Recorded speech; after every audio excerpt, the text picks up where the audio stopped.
financière est une opération décrétée par le chef de l'État dans les entreprises publiques, dans les régies financières et au compte général du Trésor. La patrouille financière est un contrôle à temps réel des opérations financières de l'État.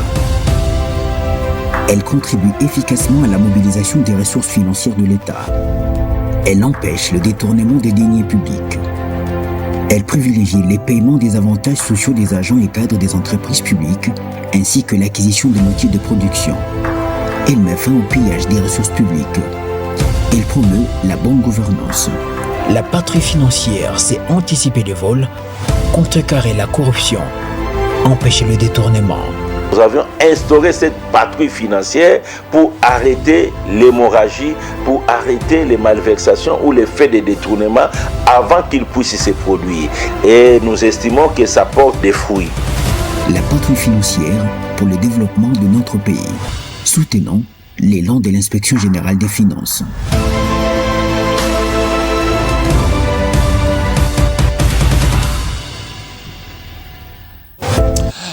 Vous êtes bel et bien sur la première chaîne numérique en République démocratique du Congo. Messieurs et dames, bienvenue dans ces magazines. C'est parti pour le nouveau numéro de votre magazine PS Centre, dont Thomas Makongo, le cerveau penseur. J'ai toujours eu l'honneur de vous le présenter cet après-midi, ce soir, si vous le voulez bien.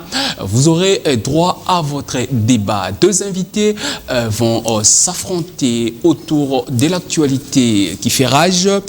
Nous commençons par le remaniement. Deuxième round, si on peut ainsi le dire, gouvernement Sama 2 qui est sorti avec les départs des 5 membres et l'entrée de 5 membres. On va en débattre avec les invités sur ces plateaux. Mais vous savez bel et bien que l'année 2023, c'est une année purement électorale. Mais à l'est de la République démocratique du Congo, il y a toujours des agressions, il y a toujours les Congolais qui meurent jour et nuit. Que faut-il privilégier entre élections ou la paix? Est-ce qu'il faudrait qu'on aille aux élections avec le climat actuel ou faudrait-on d'abord pacifier les pays puis parler des élections? Les réponses, c'est tout à l'heure.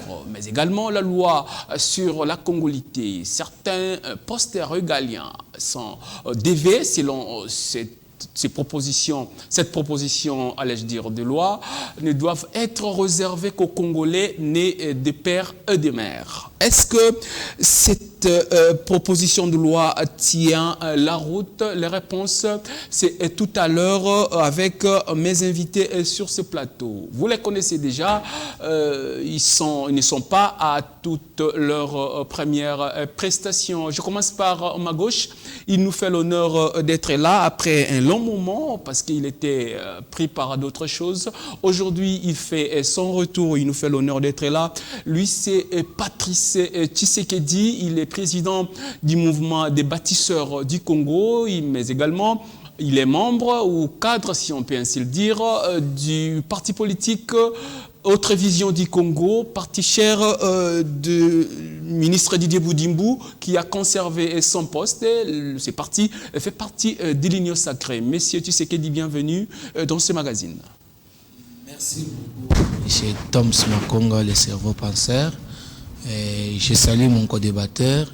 Je salue la population de la République démocratique du Congo, en particulier celle de la ville montagneuse de Likasi. Je salue le pasteur Emmanuel Mwamba dans la ville de Likasi et sa charmante épouse, Madame Maman Lisette Mwamba, en passant.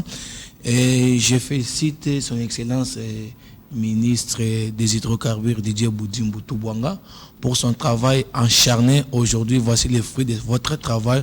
Le président de la République vous a renouvelé encore la marque de confiance. Mes sincères félicitations encore à la ministre près la présidence, le professeur Nana, pour son travail, une dame compétente qui sait bien travailler. Mes sincères félicitations à Maître Ekila Likombo Marc, le ministre des Transports, Voies et des Communications et des enclavements encore pour son travail.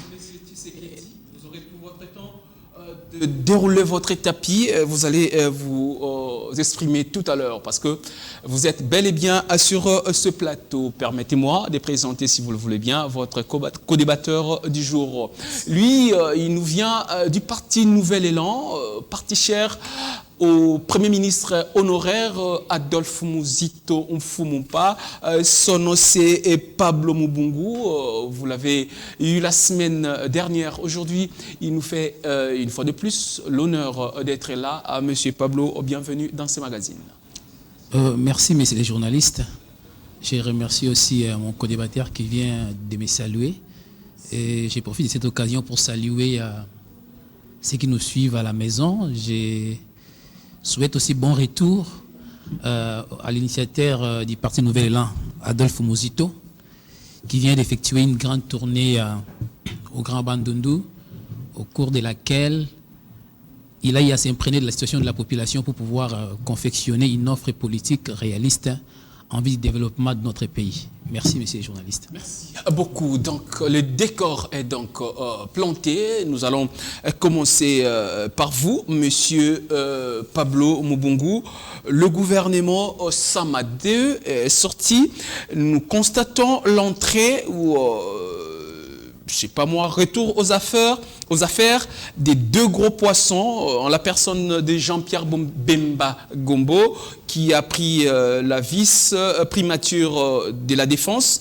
Il y a également Vital Kamerhe qui a pris la vice-primature de l'économie, mais également Peter Kazadi pour l'intégrer dans ses cours des grands, qui a pris le ministère, je vais dire, la vice-primature de l'intérieur et sécurité. Selon vous, qu'est-ce qu'on peut s'attendre à ces remaniements par rapport à ces nouveaux gouvernements? Bon, merci de la parole. Un gouvernement, c'est un instrument de gestion pour des solutions aux problèmes de la République. C'est un outil de développement, c'est un outil de création des conditions de sécurité, c'est un outil qui est entre les mains du pouvoir en place pour pouvoir donner à la population ce qu'elle attend de lui. Mais avec ces gouvernements, rien ne va changer. Et puisque les principes de gestion, les principes qui sont à la base de la gestion de l'État n'ont pas du tout changé. En plus, il y a nomination des personnalités, vous venez d'en parler, c'est Jean-Pierre Bemba ainsi que M. Vital Kamerhe, qui ne sont pas des hommes de conviction, qui ne sont pas du tout des hommes d'État, ils sont des hommes qui sont dans la logique de prédation, dans la logique de préservation des intérêts personnels.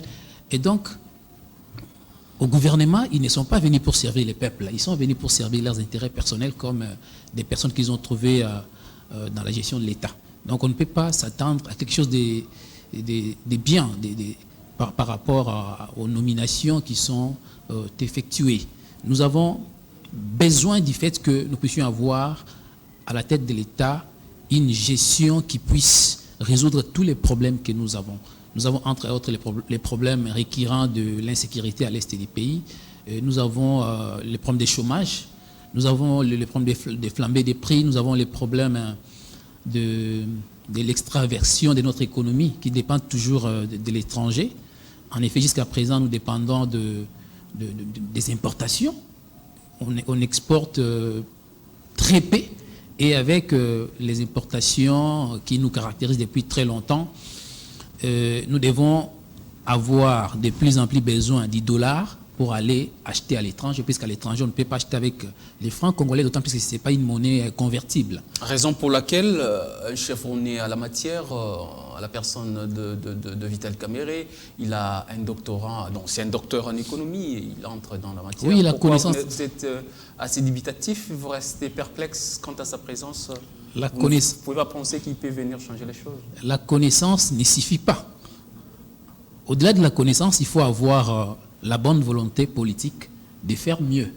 Nous connaissons l'histoire politique de Vital Kamerhe. Ce n'est pas un homme politique qui est animé de la volonté d'apporter du bonheur au peuple congolais. Et donc, avec sa connaissance, oui, je ne peux pas nier que M. Kamerhe a beaucoup de connaissances. Il a géré l'Assemblée nationale avec beaucoup de bravoure. D'aucuns ne doutent de ses performances lorsqu'il a géré la Chambre basse du Parlement. Il a géré l'Assemblée nationale à l'époque de Kabila, qu'il avait présenté comme État congolais alors qu'il n'en est rien du tout. Kabila, c'est un étranger, il est établi que c'était un Rwandais qui a été placé au pouvoir par Vital Kamerhe pour déstabiliser les Congos. L'Assemblée nationale ne gère pas la République. L'Assemblée nationale donne la base de la gestion, c'est-à-dire des lois. Bon, l'Assemblée nationale contrôle aussi la gestion. Mais la gestion au quotidien, voulais-je dire, est assurée par le gouvernement. Et ce gouvernement-là que lui avait placé, comment dirais-je, ce gouvernement-là qui lui avait, il avait contribué à la mise en place de ces gouvernements, il avait contribué à la mise en place du pouvoir de Joseph Kabila, et avec ces pouvoirs-là, on ne pouvait pas avoir les développements que nous sommes en train de rechercher il y a très longtemps. D'accord, je reviens. Sa gestion que nous saluons tous au sein de l'Assemblée nationale n'était pas la gestion au sein du gouvernement pour que nous puissions avoir la résorption des tant de problèmes que nous avons au sein de notre République. Merci. Voilà. Et Jean-Pierre Bemba, vous n'avez pas un mot à dire quand même? Jean-Pierre Bemba, je viens de le dire que c'est un homme qui est dans la logique de la prédation, dans la logique de la préservation des intérêts personnels. En effet, il était avec nous à la Mouka. Il nous a quittés sans raison valable. Il a ses convictions. Le chef de l'État a tendu la main à tout le monde. Il a demandé à tout Congolais qui veut l'intérêt de son pays. Il a dit, même vous, la Mouka, il vous a demandé, venez pour l'intérêt de la République, mettons-nous ensemble pour gérer. Et puis, vous n'avez pas voulu. Le chef de l'État n'avait pas gagné les élections. Et Jean-Pierre Bemba, comme d'autres leaders de la Mouka, avait soutenu sur base de la réalité électorale que M. Félix Tshisekedi n'avait pas gagné les élections. Et quelques temps après, il dit que oui, nous sommes dans la Mouka, mais nous faisons de l'opposition républicaine. Après quelques temps de l'opposition dite républicaine, il devient membre de l'Union sacrée. Sur base de quel projet à défendre, sur base de quel projet à réaliser pour l'intérêt de la nation? Aucun projet. Je ne sais pas si vous connaissez un projet que vous pouvez dévoiler à notre population, sur base duquel Jean-Pierre Bemba s'était engagé dans l'Union sacrée. Merci beaucoup. Donc, Pablo Mubungu. Son appartenance à l'Union sacrée, ce n'est pas pour l'intérêt commun, c'est pour l'intérêt personnel. Bien au contraire. Les propos tenus par les invités sur ce plateau n'engagent ni la chaîne, ni le présentateur, parce que chacun est libre. Ce sont des Congolais qui s'expriment pour le bien de leur patrie. Monsieur Patrice Tshisekedi, c'est votre tour. La même question vous revient. Est-ce qu'on peut s'attendre à quelque chose de nouveau par rapport à ces nouveaux gouvernements qui viennent sortir? Autrement, je lui dirais, le nouveau gouvernement Sama 2, pour quelle finalité? Merci beaucoup, Thomas Makomo, le cerveau français, pour cette question. Monsieur Pablo Mubungu, mon frère, vous parlez de la situation de Kamerhe et de Jean-Pierre Bemba. Et vous dites que c'est Kamerhe qui a amené Kabila, un étranger, au pouvoir. Et c'est Kamerhe qui a mis Kabila au pouvoir. Et je vous regarde dans les yeux, votre leader de Nouvel Élan, Adolphe Muzito. Si vous confirmez que Kamerhe a amené Kabila au pouvoir qui est un étranger, ça veut dire qu'Adolphe Muzito a accepté de servir dans ce pays en tant que Premier ministre de la République. Un étranger. Monsieur Pam.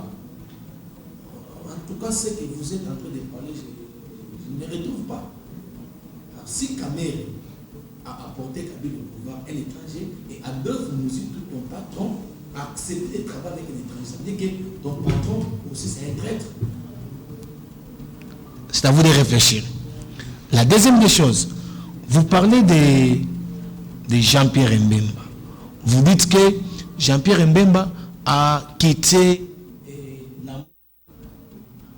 la Mouka. J'ai dit par rapport à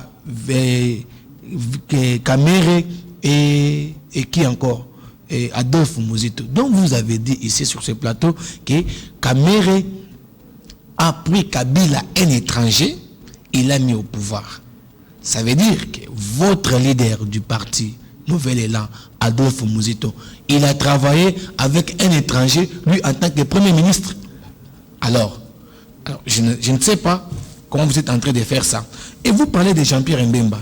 Que Jean-Pierre Mbemba a quitté la Mouka pour se retrouver à l'Union sacrée et sans toutefois qu'il y ait un plan. Mais, M. Pablo Mbongo, je voulais vous dire ceci. Jean-Pierre Mbemba en tant qu'un Congolais, Jean-Pierre Mbemba en tant que... Jean-Pierre Bemba. Jean-Pierre Mbemba. Bemba. En tant qu'un leader qui aime que le Congo puisse aller de l'avant.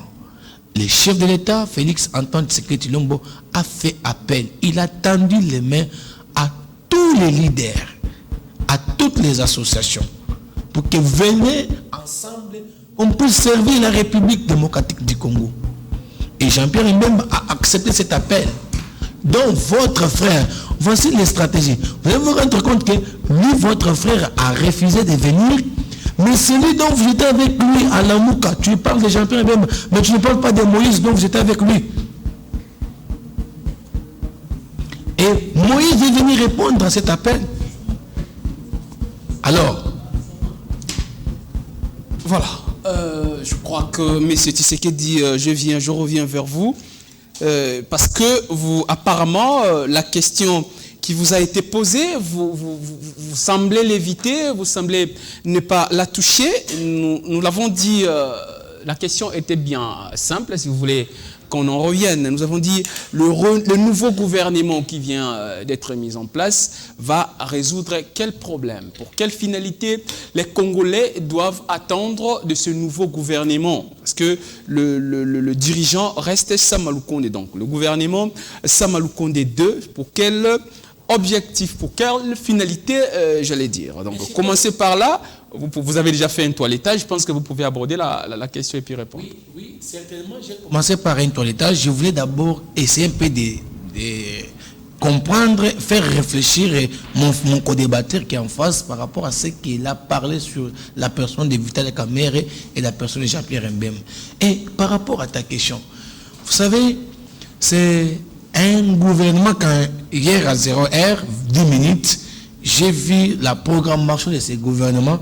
Je me suis rendu compte que voici les leaders qui s'engagent pour apporter la paix à la République démocratique du Congo. Parce que Jean-Pierre Mbemba a accepté d'adhérer, parce que Jean-Pierre Mbemba avait la capacité, dans le premier gouvernement de Sama Lukonde, d'être vice-premier ministre, ministre de l'Environnement, à la place de F. Bazaïba. Il pouvait accepter.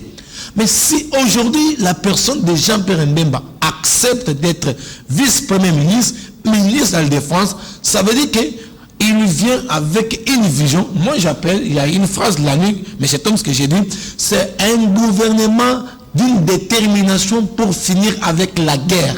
Pourquoi? Vous allez voir que Kamerhe, avec un doctorat en économie, il va porter les stratégies sur le plan économique pour nous permettre de faire asseoir l'économie de la République démocratique du Congo. Tel que vous avez dit que notre économie est extravertie. Mais votre leader, qui était Premier ministre, il a laissé cette économie tourner vers l'extérieur.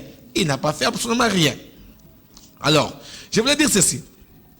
C'est un gouvernement très déterminé.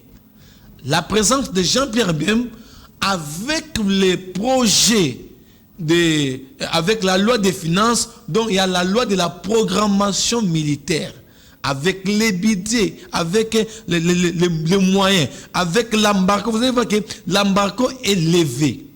Alors, cette fois-ci, la RDC peut se payer les armes et faire la guerre, et défendre son territoire, et défendre la partie Est. Et maintenant, si la personne de Jean-Pierre Mbemba se trouve à la défense, moi je regarde dans les yeux pour dire que non, si vous étiez un Congolais, des pères et des mères comme moi, aujourd'hui, ce soir, même je dois commencer à réclamer. Moi, depuis que je me suis réveillé, Tom Makonga, je me suis dit, voici un gouvernement qui doit être déterminé pour ramener la paix en République démocratique du Congo. Monsieur Patrice, tu sais qui dit, cette fois-là je commence par toi. vous clamez haut et fort, voilà, Bemba, vous parlez de Caméré, mais il y a une figure que vous ne faites pas allusion, c'est M. Peter Kazadi, qui prend le fauteuil du Daniel Asselo, qui est parti. Nous signalons en passant que c'est 5 ministres qui sont entrés, 5 sont partis. Condé est parti en faveur de Kabulo, Mona Kabulo pour les sports. Il y a Jean-Jacques Mbungani qui est parti, il y a Daniel Asselo qui est parti, il y a également Modéron Timba qui était ministre du Tourisme qui est parti. Alors, parce que vous insistez sur la sécurité, quelle expérience ou que peut-on attendre, par exemple, de cette coalition? Je vais parler de Kazadi. Kazadi, vous le trouvez mieux que Daniel Asselo? Sur quel point? Vous savez, quand le chef a jeté son dévolu sur la personne de Peter Kazadi pour occuper le ministère de l'Intérieur, ça veut dire que Peter Kazadi a la connaissance dans la matière qui doit lui permettre d'apporter quelque chose par rapport à l'intégrité et par rapport à la sécurité de la République démocratique du Congo. Ça veut dire que ce n'est pas quelqu'un. Et Daniel Asselo a fait son temps, et il est parti, il y a ce qu'il a fait comme travail, mais dans ce qu'il a fait comme travail, le chef a vu que peut-être il y a quelque chose que Peter Kazadi peut apporter. C'est pourquoi il est là. Regardons maintenant le travail qu'il va faire comparativement à ce qu'Assel a fait. Vous allez vous rendre compte que non, le chef a fait un bon choix sur la personne de Peter Kazadi. Monsieur Pablo Mubungu, on croirait qu'avec le besoin du financement, on a besoin assez d'argent, on devait financer la guerre parce que le pays est agressé, c'est un secret pour personne. Nous sommes à l'année électorale où nous avons besoin de plus d'argent.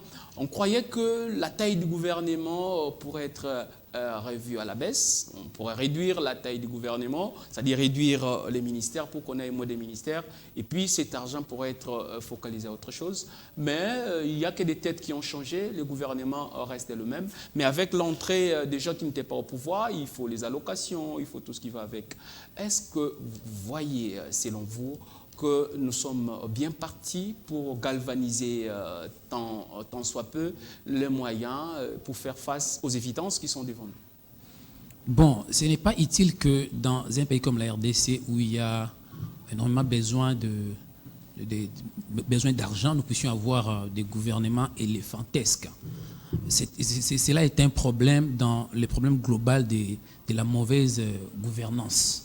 Ceux qui sont là depuis très longtemps ne gèrent pas bien la République. Il y a des détournements des fonds, il y a des dépassements budgétaires qui ne sont pas réalisés en fonction des intérêts de la République. Tout s'est fait en fonction de la préservation des intérêts personnels. Jean-Marc Kabound, quand il a quitté l'UDPS, il avait fait des révélations. C'est parce que notre justice n'est pas indépendante qu'il n'y a pas eu des enquêtes et pour que nous puissions voir clair sur tout ce que Jean-Marc Kabound avait dit. Il y a de l'argent qui sort pour aller être placé dans les paradis fiscaux à l'étranger. Sans preuve, il a juste dit, il n'a pas prouvé cela. Mais la justice n'a pas suivi cela pour que Jean-Marc Kabound puisse nous produire des preuves. Il est muselé en prison, il ne sait pas parler. Et comment la justice peut avoir des preuves pour pouvoir engager des poursuites judiciaires? C'est un secret de polichinelle que dans notre pays, les gens qui sont en train de nous gérer se livrent à des détournements des deniers publics. Ce n'est pas aujourd'hui quelque chose que nous devons démontrer. Et ça n'a pas commencé avec le système Tshisekedi. Le système Tshisekedi est venu seulement reconduire ce qu'il a trouvé. Même à l'époque des Kabila, il y avait des détournements des fonds. Et même à l'époque où Mobutu était encore aux affaires, il y avait des détournements des fonds. Et ce système-là, nous voulons y mettre fin. C'est pourquoi nous sommes en train de militer pour que nous puissions obtenir les élections dans les délais constitutionnels et que nous puissions arriver au pouvoir. Et dès que nous allons arriver au pouvoir, nous allons instaurer la bonne gestion pour que tout ce que nous sommes en train de déplorer puisse prendre fin. Parce que même ce que nous déplorons à l'est du pays, c'est à cause de la mégestion. Notre problème, il est structurel.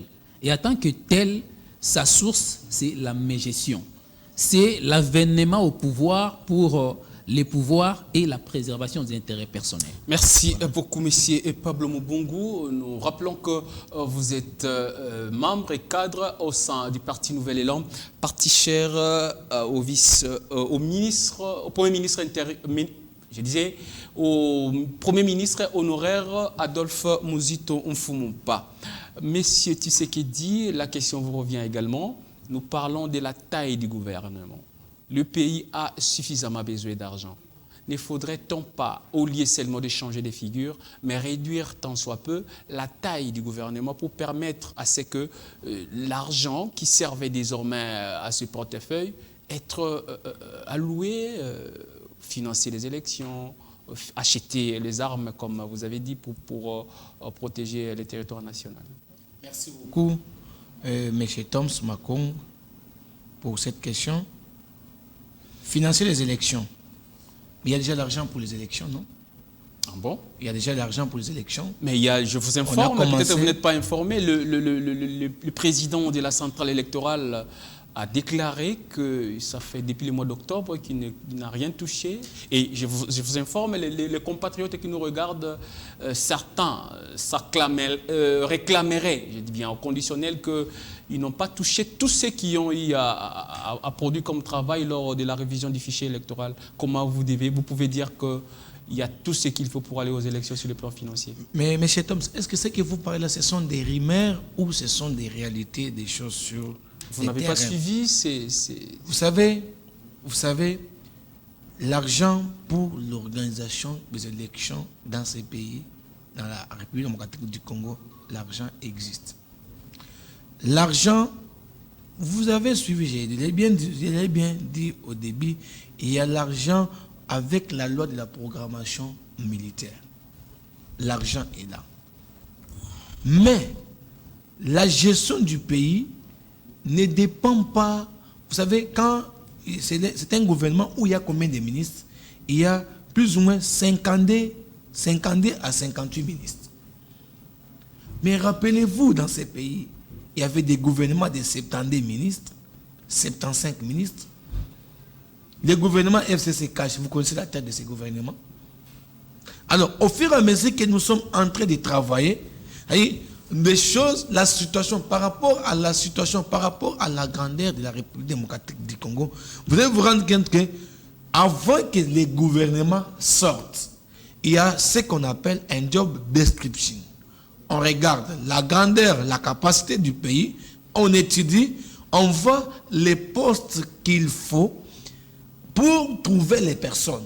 Pour votre information, les gouvernements Sama Lukonde, d'abord, si des gouvernements, il y a eu remaniement dans ces gouvernements, c'est parce qu'il y avait eu les départs de ceux qui ont démissionné. Et en dehors de ceux qui ont démissionné, il y a aussi ceux-là qui étaient au niveau du ministère, qui n'étaient pas, en quelque sorte, entre guillemets, je peux dire ça, qui n'étaient pas à la hauteur d'apporter quelque chose que la République entendait. C'est pourquoi vous avez constaté qu'il y a des départs.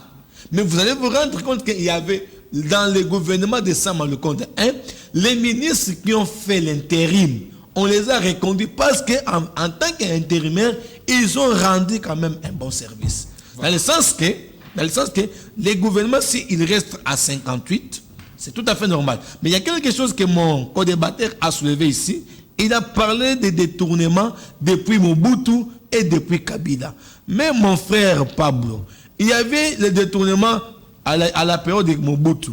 Il y avait le détournement à la période de Kabila. Même à l'époque où Adolphe Muzito était Premier ministre, il n'y a personne qui a été arrêté, amené à la justice pour question de détournement. Mais pendant que Félix Antoine Tshisekedi est venu, vous allez vous rendre compte qu'avec la situation de l'IGF, aujourd'hui, on sait que tel a détourné. Aujourd'hui, dernièrement, dans la ville-province de Kinshasa, il y a un ministre que l'IGF a réclamé son départ parce qu'il y avait mégestion dans son ministère. Il est parti. Il y a des gens qu'on a arrêtés à cause de détournement. Ça veut dire que les gouvernements, soit la gestion de Félix Antoine Tshisekedi, il y a des détournements, mais ceux-là qui volent, ceux-là qui détournent, ils sont amenés à la justice. Et aussi, quelque chose que je voulais ajouter, par rapport à la situation de Jean-Marc Aboun. Vous savez, vous ne pouvez pas parler.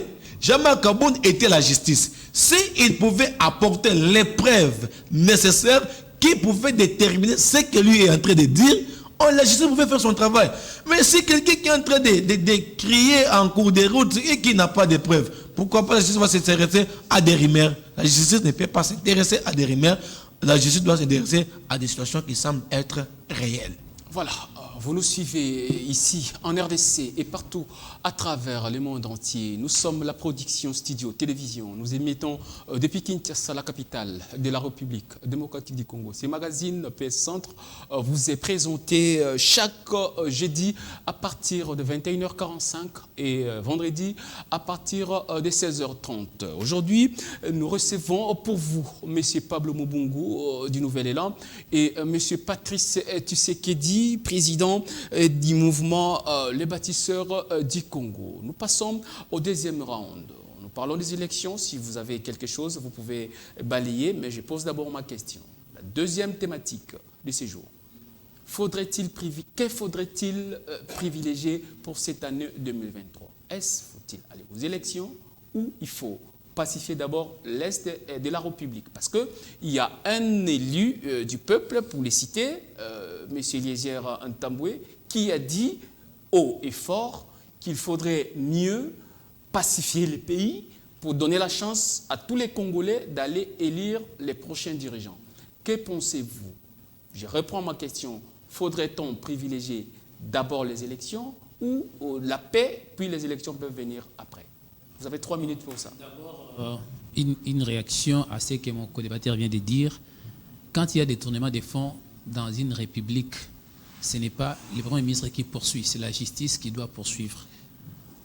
Or, dans notre pays, la justice n'est pas indépendante.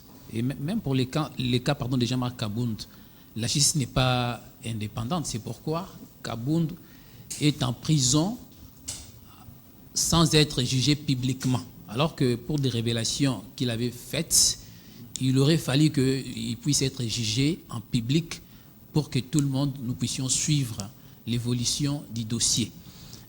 Par rapport à la loi des programmations militaires, la loi des programmations militaires, c'est juste un projet qui requiert des financements pour pouvoir être réalisé. En cas contraire, la loi des programmations ne sera pas du tout réalisée. Il ne faut pas en parler comme si c'était un financement ou un ensemble d'équipements donné à l'armée congolaise. Ce n'est pas du tout ça. Bon, élection ou paix. Bon, nous devons d'abord chercher à savoir la cause de la situation d'insécurité, de la situation où il n'y a pas de paix au niveau de l'Est du pays. La cause, c'est la mégestion. La cause, c'est la mégestion et donc les élections constituent la solution, puisque les élections à la faveur de la vérité des urnes pour laquelle nous sommes en train de nous battre va amener au pouvoir des bons dirigeants, des dirigeants qui vont venir de la volonté populaire. Et par les principes démocratiques, voulais-je dire, de redevabilité, les dirigeants vont gérer de telle manière que la République puisse commencer à bien fonctionner. Ils vont gérer de telle manière que nous puissions avoir les mécanismes de fin des conflits au niveau de l'Est du pays. Entre autres, il y aura la justice sociale qui est indispensable pour qu'un pays puisse bien fonctionner. Nous parlons de la complicité au sein de l'armée. Il y a complicité, pourquoi? Complicité dont sont auteurs des Congolais, des pères et des mères. C'est d'autant plus que les militaires ne sont pas bien payés, alors qu'il y a des politiciens qui détournent l'argent. Alors qu'il y a des politiciens qui considèrent que la caisse de l'État, c'est leur poche. Voyez-vous, messieurs les journalistes, il faut que les familles des militaires soient placées dans de bonnes conditions. Les militaires doivent être dans de bonnes conditions de travail. Les militaires doivent, je me répète, être bien payés. Et les militaires doivent être bien équipés. Vous voyez? C'est là, dans une situation de mégestion, on ne peut pas se faire, on ne peut pas l'avoir. Et comme je viens de le dire, il faut l'avènement des bons dirigeants pour que nous puissions avoir la bonne gestion.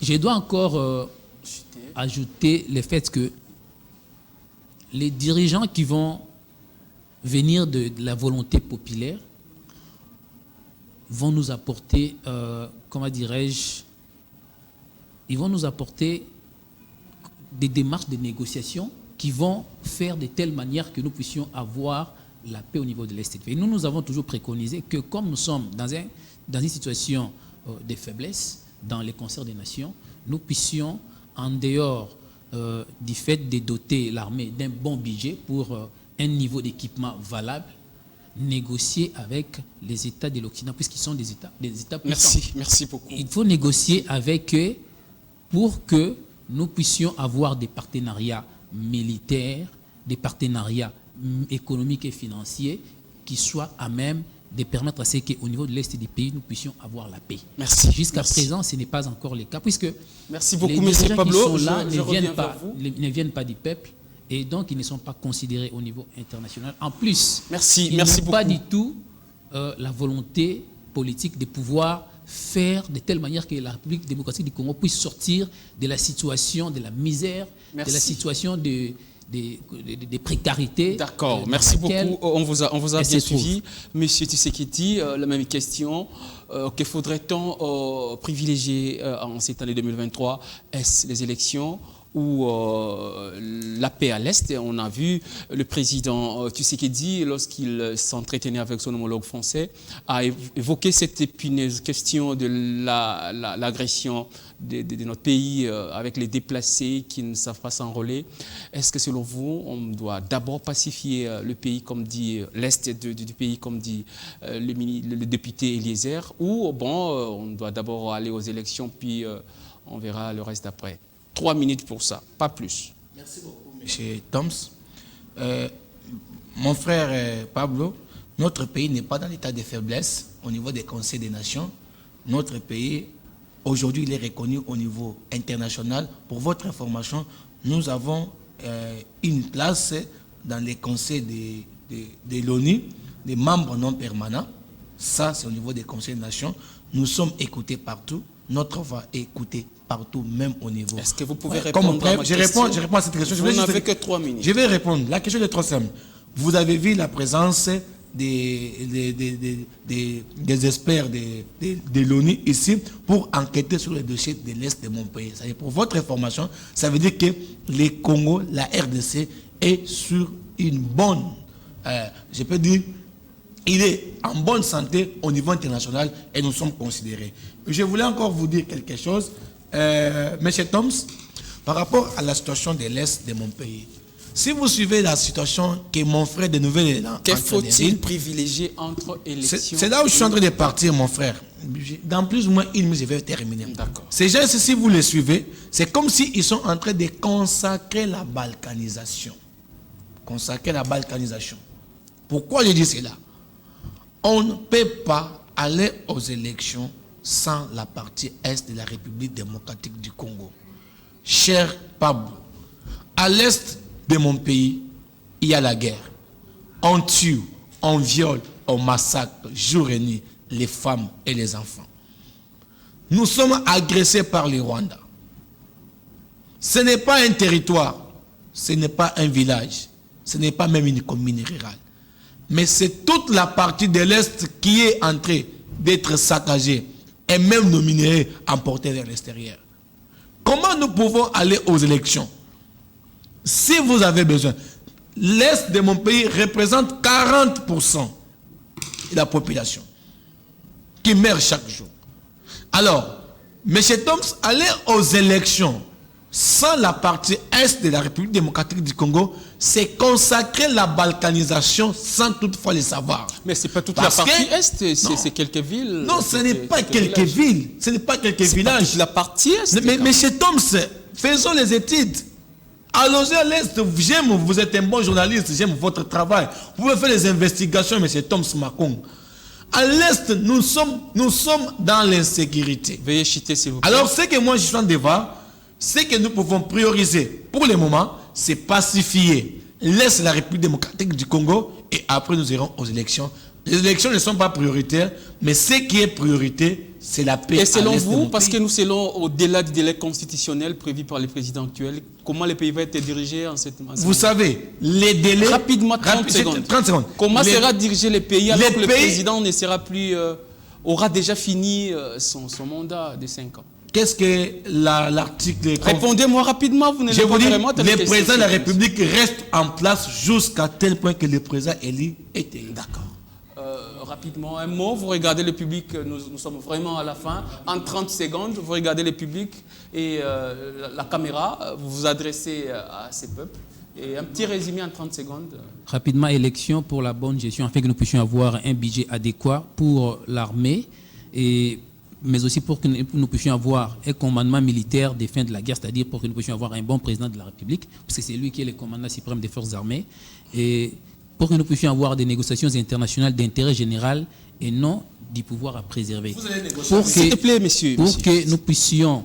Nous sommes vraiment à la fin. Pour que nous puissions achever et renforcer la présence de l'État moderne pour la sécurité et la paix, ainsi que la stabilité. Merci beaucoup. Regardez la caméra. Je n'ai pas encore terminé. Oui, mais nous sommes à la fin. Nous avons terminé notre état d'antenne. Oui, on avait annoncé la loi Tiani.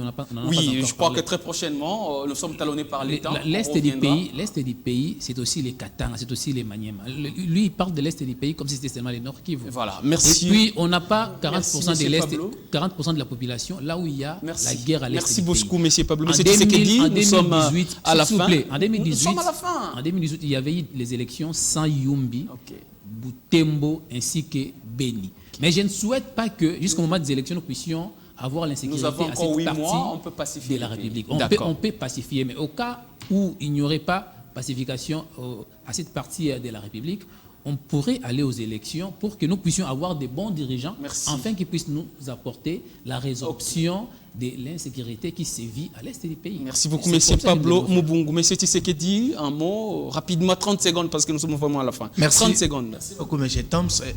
Je suis en train de regretter mon co-débatteur, mais ce que je vais dire à nos téléspectateurs, chers peuples congolais, ce qui est priorité, ce n'est pas les élections. On ne peut pas faire la fête dans un pays où il y a des massacres chaque jour, où il y a des morts chaque jour.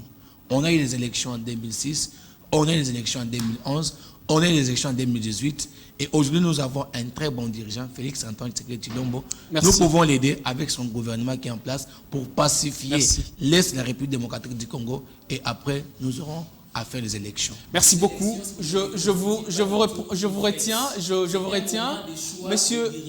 monsieur Pablo Mubungu. Le peuple veut voir au pouvoir. Pour la semaine prochaine, vous permettez, vous reviendrez la semaine prochaine. On se met d'accord derrière les téléspectateurs. La semaine prochaine, on commence par la loi Tiani qu'on n'a pas touché parce que nous sommes vraiment talonnés par l'État. La télé, c'est l'État. Je vous remercie, monsieur Pablo Mubungu, de votre présence. Merci d'être là. Merci, monsieur Tshisekedi, pour votre présence. Merci beaucoup de nous avoir suivis. Si vous avez aimé, dites un grand merci à un génie. Lui, c'est un homme simple. Il est la simplicité au service de l'excellence, monsieur Thio Yongandou Patrick, mais également tout son personnel, surtout l'équipe technique. Nous disons merci. Cet après-midi, c'était Richard Mvidi aux commandes. Il y avait Kankou Kabasele, il y a également Junior Bemba et tous les héros dans l'ombre qui nous ont fait parvenir dans vos maisons. Retrouvez-moi très prochainement dans un autre nouveau numéro de votre magazine PS Centre. Au revoir. La patrouille financière est une opération décrétée par le chef de l'État dans les entreprises publiques, dans les régies financières et au compte général du Trésor. La patrouille financière est un contrôle à temps réel des opérations financières de l'État. Elle contribue efficacement à la mobilisation des ressources financières de l'État. Elle empêche le détournement des deniers publics. Elle privilégie les paiements des avantages sociaux des agents et cadres des entreprises publiques, ainsi que l'acquisition de métiers de production. Elle met fin au pillage des ressources publiques. Elle promeut la bonne gouvernance. La patrouille financière, c'est anticiper les vols, contrecarrer la corruption, empêcher le détournement. Nous avions instauré cette patrouille financière pour arrêter l'hémorragie, pour arrêter les malversations ou les faits de détournement avant qu'ils puissent se produire. Et nous estimons que ça porte des fruits. La patrouille financière pour le développement de notre pays. Soutenons l'élan de l'Inspection générale des finances.